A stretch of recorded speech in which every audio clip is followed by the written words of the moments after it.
ಎಲ್ರಿಗೂ ನಮಸ್ಕಾರ. ನೀವು ನೋಡ್ತಿದ್ದೀರಾ ಇಂಡಿಯನ್ ಟಿವಿ. ನಾನು ಶಿವರಾಜು. ಸದ್ಯಕ್ಕೆ ಕರ್ನಾಟಕದಲ್ಲಿ ದೊಡ್ಡ ಮಟ್ಟದ ಹೋರಾಟ ಕನ್ನಡ ಕರವೇ ಕಾರ್ಯಕರ್ತರಿಂದ ನಡೀತಾ ಇದೆ. ಇನ್ನು ಮುಂದೆ ಕರ್ನಾಟಕದಲ್ಲಿ 80% ಉದ್ಯೋಗ ಕನ್ನಡಿಗರಿಗೆ ಸಿಗಬೇಕು ಅಂತ ಈ ಒಂದು ವಿಚಾರ ಸಂಬಂಧಪಟ್ಟಂಗೆ ಅವರು ಯಾವ ಬೇಡಿಕೆಗಳನ್ನ ಇಟ್ಟಿದ್ದಾರೆ, ಯಾವ ವರದಿಯನ್ನ ಸಲ್ಲಿಕೆ ಮಾಡಿದ್ದಾರೆ, ಮುಂದೆ ಕರ್ನಾಟಕದಲ್ಲಿ 80% ಉದ್ಯೋಗಗಳು ಕನ್ನಡಿಗರಿಗೆ ಸಿಗುತ್ತಾ ಅನ್ನುವಂಥ ಒಂದು ಪ್ರಶ್ನೆಯ ಬಗ್ಗೆ ಇವತ್ತು ಮಾತಾಡ್ಕೊಂಡು ಹೋಗೋಣ ಅಂತ ಬಂದಿದ್ದೀವಿ. ನಿನ್ನೆ ಮೊನ್ನೆ ಟಿ.ಎ. ನಾರಾಯಣಗೌಡ ಕರ್ನಾಟಕ ಕರವೇ ಅಧ್ಯಕ್ಷರು ಒಂದು ದೊಡ್ಡ ಮಟ್ಟದ ಹೋರಾಟವನ್ನ ಮಾಡ್ತಾರೆ. ಬೆಂಗಳೂರು, ಬೆಳಗಾವಿ ಮತ್ತು ಕಲಬುರಗಿ ಜಿಲ್ಲೆಗಳಲ್ಲಿ ಹೋರಾಟವನ್ನ ಮಾಡ್ತಾರೆ. ಅವರು ಎರಡು ರೀತಿಯ ಬೇಡಿಕೆಗಳನ್ನ ರಾಜ್ಯ ಸರ್ಕಾರದ ಎದುರುಗಡೆ ಇಟ್ಟಿದ್ದಾರೆ. ಮೊದಲನೇದು, ಬೆಂಗಳೂರನ್ನ ಯಾವುದೇ ಕಾರಣಕ್ಕೂ ಕೇಂದ್ರಾಡಳಿತ ಪ್ರದೇಶವಾಗಿ ಮಾಡಬಾರದು ಅಂತ ಅವ್ರು ಹೇಳ್ತಾ ಇದ್ದಾರೆ. ಯಾಕಂದ್ರೆ ಒಂದು ರೀತಿಯ ಸುದ್ದಿ ಹರಿದಾಡ್ತಾ ಇತ್ತು, ಬೆಂಗಳೂರನ್ನ ಕೇಂದ್ರಾಡಳಿತ ಪ್ರದೇಶವಾಗಿ ಮಾಡ್ತಾರೆ ಅಂತ. ಇವ್ರು ಹೇಳ್ತಿರೋ ಪ್ರಕಾರ ಬೆಂಗಳೂರನ್ನ ಯಾವುದೇ ಕಾರಣಕ್ಕೂ ಕೇಂದ್ರಾಡಳಿತ ಪ್ರದೇಶವಾಗಿ ಮಾಡಬಾರದು, ಅಕಸ್ಮಾತ್ ನೀವು ಮಾಡಿದ್ರೆ ರಕ್ತ ದೋಕುಳಿಯನ್ನ ಹರಿಸೋದಂತೂ ಸತ್ಯ ಅಂತ ನಿನ್ನೆ ಹೋರಾಟವನ್ನು ಮಾಡಿದ್ದಾರೆ. ಅದರ ಜೊತೆಗೆ ಎರಡನೆಯದಾಗಿ ಇನ್ನು ಮುಂದೆ ಕರ್ನಾಟಕದಲ್ಲಿ 80% ಉದ್ಯೋಗ ಅಂತಂದ್ರೆ ಯಾವುದಾದ್ರೂ ಉದ್ಯೋಗ, ಅದು ಖಾಸಗಿ ಆಗಿರ್ಬೋದು, ಗೌರ್ಮೆಂಟ್ ಆಗಿರ್ಬೋದು, ಯಾವುದೇ ಉದ್ಯೋಗ ಆಗಿದ್ರು 80% ಇನ್ನು ಮುಂದೆ ಕರ್ನಾಟಕದ ಕನ್ನಡಿಗರಿಗೆ ಸಿಗಬೇಕು ಅಂತ ಹೇಳ್ತಾ ಇದ್ದಾರೆ. ಅದರಲ್ಲೂ ಸರೋಜಿನಿ ಮಹಿಷಿ ವರದಿ ಪ್ರಕಾರ ಸಿ ಗ್ರೂಪ್ ಮತ್ತು ಡಿ ಗ್ರೂಪ್ ಅಲ್ಲಿರುವಂತಹ ಹುದ್ದೆಗಳು ಇನ್ನು ಮುಂದೆ ಕನ್ನಡಿಗರಿಗೆ ಅದರಲ್ಲೂ 100% ಸಿಗಬೇಕು ಅಂತ ಹೇಳ್ತಾ ಇದ್ದಾರೆ. ಹಾಗಾದ್ರೆ ಸರೋಜಿನಿ ಮಹಿಷಿ ವರದಿ ಅಂತಂದ್ರೆ ಏನು, ಇದು ಯಾವಾಗ ರಚನೆ ಆಯಿತು ಅಂತ ಹೇಳ್ತೀವಿ ನೋಡಿ. 1983ರಲ್ಲಿ ರಾಮಕೃಷ್ಣ ಹೆಗಡೆ ಅವರ ರಾಜ್ಯ ಸರ್ಕಾರದಲ್ಲಿ ಒಂದು ಸಮಿತಿಯನ್ನ ರಚನೆ ಮಾಡ್ತಾರೆ. ಆ ಸಮಿತಿ ಏನಕ್ಕೋಸ್ಕರ ರಚನೆ ಮಾಡ್ತಾರೆ ಗೊತ್ತಾ?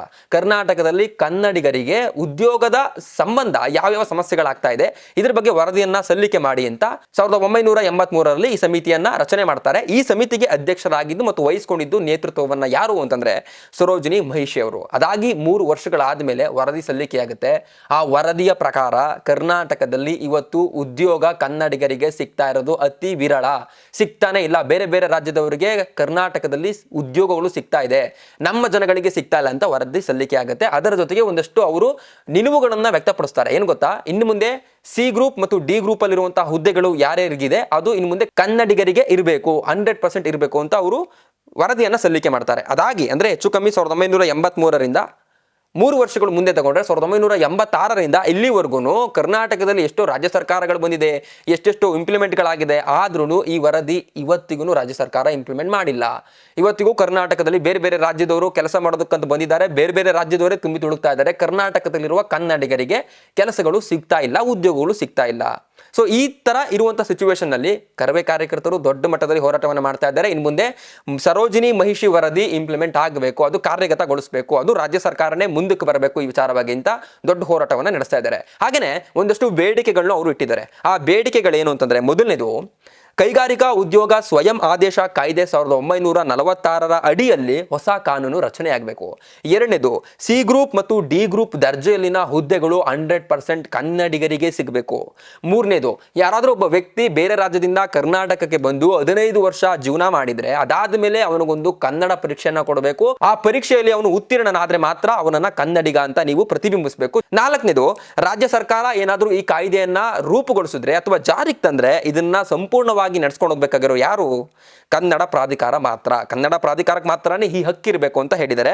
ಅದರ ಜೊತೆಗೆ ಈ ಒಂದು ಕಾಯ್ದೆಯನ್ನ ನಾವು ಜಾರಿ ಮಾಡಾದ ಮೇಲೆ ಯಾರಾದ್ರೂ ಅಧಿಕಾರಿಗಳು ಈ ಕಾಯ್ದೆಯನ್ನ ಇಂಪ್ಲಿಮೆಂಟ್ ಮಾಡೋದಕ್ಕೆ ಇಂದು ಮುಂದೆ ನೋಡ್ತಾ ಇದ್ದಾರೆ ಅಂತಂದ್ರೆ ಮುಲಾಜಿಲ್ದೇನೆ ಅವ್ರನ್ನ ಹೊರಗಡೆ ಹಾಕ್ಬೇಕು ಅಂತ ಸದ್ಯಕ್ಕೆ ಕಾರ್ಯಕರ್ತರು ಬೇಡಿಕೆಗಳನ್ನ ಇಟ್ಟಿದ್ದಾರೆ. ಇಷ್ಟೆಲ್ಲ ಹೋರಾಟಗಳು ನಡೀತಾ ಇರ್ಬೇಕಾದ್ರೆ ಇದಕ್ಕೆ ಸಂಬಂಧಪಟ್ಟಂಗೆ ಚಿತ್ರರಂಗದ ಒಂದಿಬ್ರು ವ್ಯಕ್ತಿಗಳು ಸಹ ಮಾತಾಡಿದ್ದಾರೆ. ಮೊದಲನೇ ಅವರು ಪ್ರೇಮ್ ಏನಂತ ಹೇಳಿದ್ದಾರೆ ಗೊತ್ತಾ? ನಾನು ಇವತ್ತು ನಟನಾಗಿದ್ದೀನಿ ಅಂತಂದ್ರೆ ಅದು ಕನ್ನಡದ ನೆಲಗಳ ಮನೆಗಳಿಂದ ಅವರ ಮನೆ ಮಗನಾಗಿ ಇವತ್ತು ನನ್ನನ್ನು ಅಪ್ಕೊಂಡಿದ್ದಾರೆ. ಮುಂದೆ ಕನ್ನಡಿಗರಿಗೆ ಸಮಸ್ಯೆ ಆಗ್ತಾ ಇದೆ ಅಂದಾಗ ಅದಕ್ಕೆ ಸಂಬಂಧಪಟ್ಟಂಗೆ ಮಾತಾಡಬೇಕಾಗಿರೋದು ನನ್ನ ಕರ್ತವ್ಯ, ಆದ್ರಿಂದ ನಾನು ಇದಕ್ಕೆ ನಿಂತುಕೊಳ್ತೀನಿ ಅಂತ ಪ್ರೇಮ್ ಅವರು ಒಂದ್ ಕಡೆ ಹೇಳಿದ್ದಾರೆ. ಇನ್ನೊಂದ್ ಕಡೆ ಪೂಜಾ ಗಾಂಧಿ ಅವರು ಏನಂತ ಹೇಳ್ತಿದ್ದಾರೆ ಗೊತ್ತಾ? ದೊಡ್ಡ ದೊಡ್ಡ ಸ್ಟಾರ್ ನಟರು ನೀವೇನಿದ್ದೀರಿ, ನೀವು ಇವತ್ತು ತಿಂತಿರುವಂತಹ ಅನ್ನ ಕರ್ನಾಟಕದ ಕನ್ನಡ ಜನಗಳು ಕೊಟ್ಟಿರುವಂತದ್ದು, ನಿಮ್ಮ ಜವಾಬ್ದಾರಿ ಇವತ್ತು ಕನ್ನಡಿಗರಿಗಾಗಿ ನಿಂತ್ಕೊಳ್ಬೇಕು ಅಂತ ಪೂಜಾ ಗಾಂಧಿ ಅವರು ಒಂದ್ ಕಡೆ ಮಾತಾಡ್ತಾ ಇದ್ದಾರೆ. ಸದ್ಯಕ್ಕೆ ಎಲ್ಲಾ ವಿಚಾರಗಳನ್ನ ಗಮನಿಸಿದ್ರೆ ಮುಂದೆ ಕರ್ನಾಟಕದಲ್ಲಿ ಅದರಲ್ಲೂ ಉದ್ಯೋಗ ಸಂಬಂಧಪಟ್ಟಂಗೆ ಹೊಸ ನವ ಕಿರಣ ಹುಟ್ಟುತ್ತೆ ಅಂತ ನಮ್ಗೆಲ್ಲ ಭಾಸ ಆಗ್ತಾ ಇದೆ. ಒಂದು ಪ್ರಶ್ನೆ ನಿಮ್ಮೆಲ್ಲರ ಎದುರುಗಡೆ ಇಡಬೇಕು ಅಂತ ಅನ್ಕೊಳ್ತಾ ಇದ್ದೀನಿ. ಯಾಕಂದ್ರೆ ನೀವು ಸುಮಾರವಾಗಿ ಗಮನಿಸಿರ್ತೀರಾ, ಬೇರೆ ಬೇರೆ ಕಡೆ ಪ್ರತಿಭಟನೆಗಳಾಗ್ತಾ ಇರುತ್ತೆ, ಆ ಕಾಯ್ದೆ ಜಾರಿ ತರಬೇಕು, ಇದನ್ನ ಇಂಪ್ಲಿಮೆಂಟ್ ಮಾಡಬೇಕು ಅಂತ ದೊಡ್ಡ ದೊಡ್ಡ ಪ್ರತಿಭಟನೆಗಳು ನಡೀತಾ ಇರುತ್ತೆ. ಅದನ್ನ ನೀವು ನೋಡಿರ್ತೀರಾ. ಒಂದಷ್ಟು ಬದಲಾವಣೆಗಳಾಗಿದೆ, ಇನ್ನೊಂದಷ್ಟು ಬದಲಾವಣೆ ಆಗದೇನೂ ಇದೆ. ಹಾಗಾದ್ರೆ ಈ ಒಂದು ಹೋರಾಟ ನಿಜವಾಗ್ಲೂ ಫಲಿತಾಂಶವನ್ನ ತಂದು ಕೊಡುತ್ತಂತ ನಿಮ್ಮಲ್ಲಿ ಪ್ರಶ್ನೆ ಬರ್ಬೋದು. ಆದ್ರೆ ಅದಕ್ಕೆ ಉದಾಹರಣೆಗೆ ಹೇಳ್ತೀನಿ, ಕೇಳಿಸ್ಕೊಳ್ಳಿ. ಬೆಂಗಳೂರಲ್ಲಿ ಒಂದು 3-4 ತಿಂಗಳ ಹಿಂದೆಗಡೆ ಎಲ್ಲಾ ಬೋರ್ಡ್ಗಳಲ್ಲಿ 60% ಕನ್ನಡ ಬರಬೇಕು ಅಂತ ಇದೇ ಕರವೇ ಹೋರಾಟಗಾರರು ಪ್ರತಿಭಟನೆಯನ್ನ ಮಾಡಿದ್ರು. ಅದಾದ್ಮೇಲೆ ನೀವು ಇವತ್ತಿಗೂ ಬೆಂಗಳೂರಿಗೆ ಹೋಗಿ ಎಲ್ಲಾ ಕಡೆಗಳಲ್ಲೂ ನಿಮಗೆ ಅಟ್ಲೀಸ್ಟ್ 60% ಕನ್ನಡ ನಿಮಗೆ ಕಾಣಿಸ್ತಾ ಇದೆ. ಕನ್ನಡ ನಾಡು ನುಡಿ ಅಂತ ಬಂದಾಗ ಯಾವುದೇ ವ್ಯಕ್ತಿ ಆಗಿರಲಿ, ಪಕ್ಷ ಆಗಿರಲಿ ಅಥವಾ ಯಾರಾದರೂ ಆಗಿರಲಿ, ಇದಕ್ಕೆ ಸಂಬಂಧಪಟ್ಟಂಗೆ ನಿಂತ್ಕೊಂಡು ಪ್ರತಿಭಟನೆಗಳನ್ನ ಮಾಡಿದ್ರೆ ಅದಕ್ಕೆ ನಿಜವಾದ ಪ್ರತಿಫಲ ಸಿಕ್ಕಿದೆ ಮತ್ತು ಸಿಗುತ್ತೆ ಕೂಡ. ಇದಕ್ಕೆ ಸಂಬಂಧಪಟ್ಟಂಗೆ ರಾಜ್ಯ ಸರ್ಕಾರದ ಮುಖ್ಯಮಂತ್ರಿಗಳಾಗಿರುವಂತಹ ಸಿದ್ದರಾಮಯ್ಯನವರು ಸಹ ಮಾತಾಡಿದ್ದಾರೆ. ಸರೋಜಿನಿ ಮಹಿಷಿ ವರದಿಯನ್ನ ನಾವು ಇಂಪ್ಲಿಮೆಂಟ್ ಮಾಡೋದಕ್ಕೆ ಯಾವ ಕಾರ್ಯಗಳನ್ನ ಕೈಗೊಳ್ಳಬೇಕು ಅದನ್ನ ನಾವು ಕೈಗೊಳ್ತೀವಿ ಅಂತ ಅವ್ರನ್ನು ಒಂದ್ ಕಡೆ ಹೇಳ್ತಾ ಇದ್ದಾರೆ. ಸದ್ಯಕ್ಕೆ ಈ ಎಲ್ಲಾ ಕೆಲಸಗಳು ಮುಂದೆ ಆದ್ರೆ ಕರ್ನಾಟಕದಲ್ಲಿ ಕನ್ನಡಿಗರಿಗೆ ಮುಂದೆ ಕೆಲಸಗಳು ಸಿಗೋದು ಸುಲಭ. ನಾವು ಬೇರೆ ಬೇರೆ ರಾಜ್ಯಗಳಿಗೆ ಅಲಿಗೋದು ತಪ್ಪುತ್ತೆ. ಉದಾಹರಣೆಗೆ ನೀವು ಇವತ್ತಿಗೂ ಬೆಂಗಳೂರು ಹೋದ್ರೆ ಸುಮಾರು ಜನ ಬೆಂಗಳೂರಲ್ಲಿ ಕೆಲಸ ಮಾಡ್ತಿರೋರೆಲ್ಲ ಬೇರೆ ಬೇರೆ ರಾಜ್ಯದವರೇ. 40% 60% ಎಲ್ಲ ಬೇರೆ ಬೇರೆ ರಾಜ್ಯದವರೇ ಇದ್ದಾರೆ. ಕನ್ನಡಿಗರಾಗಿ ಕನ್ನಡದಲ್ಲಿ ಓದ್ಕೊಂಡು ಬೇರೆ ಬೇರೆ ಟ್ಯಾಲೆಂಟ್ ಗಳನ್ನ ಇಟ್ಕೊಂಡು ಇವ್ರು ಎಲ್ಲಿ ಹೋಗಿ ಕೆಲಸ ಮಾಡಬೇಕು? ಬೇರೆ ಬೇರೆ ರಾಜ್ಯದವರಿಗೆ ನೀವು ಕೆಲಸದಲ್ಲಿ, ಅದು ಖಾಸಗಿ ವಲಯ ಆಗಿರ್ಬೋದು ಅಥವಾ ಗೌರ್ಮೆಂಟ್ ವಲಯ ಆಗಿರ್ಬೋದು, ಎಲ್ಲಾ ಕಡೆ ನೀವು ಅವ್ರಿಗೆ ಕೆಲಸ ಕೊಡ್ತಾ ಇದ್ರೆ ಕನ್ನಡಿಗರಿಗೆ ಮನೆ ಹಾಸೋರು ಯಾರು?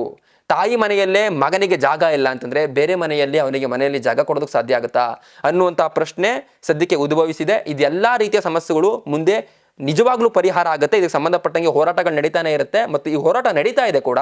ಇದು ದೊಡ್ಡ ಮಟ್ಟದಲ್ಲಿ ನಡೀಲಿ, ರಾಜ್ಯ ಸರ್ಕಾರದಲ್ಲಿ ಒಂದು ಉತ್ತಮವಾದ ಬದಲಾವಣೆ ಆಗಲಿ ಮತ್ತು ಮುಂದೆ ಕನ್ನಡಿಗರಿಗೆ ಒಂದು ಉತ್ತಮವಾದ ಭವಿಷ್ಯ ಕಾಣಲಿ ಅಂತ ಹೇಳ್ತಾ ನನ್ನ ಮಾತನ್ನ ಮುಗಿಸ್ತಾ ಇದ್ದೀನಿ. ಇದೇ ರೀತಿಯ ಹೊಸ ಕಂಟೆಂಟ್ಗಳನ್ನ ಹೊತ್ತು ತರ್ತಾ ಇರ್ತೀವಿ. ಅಲ್ಲಿವರೆಗೂ ನೋಡ್ತಾ ಇರಿ ಇಂಡಿಯನ್ ಟಿವಿ.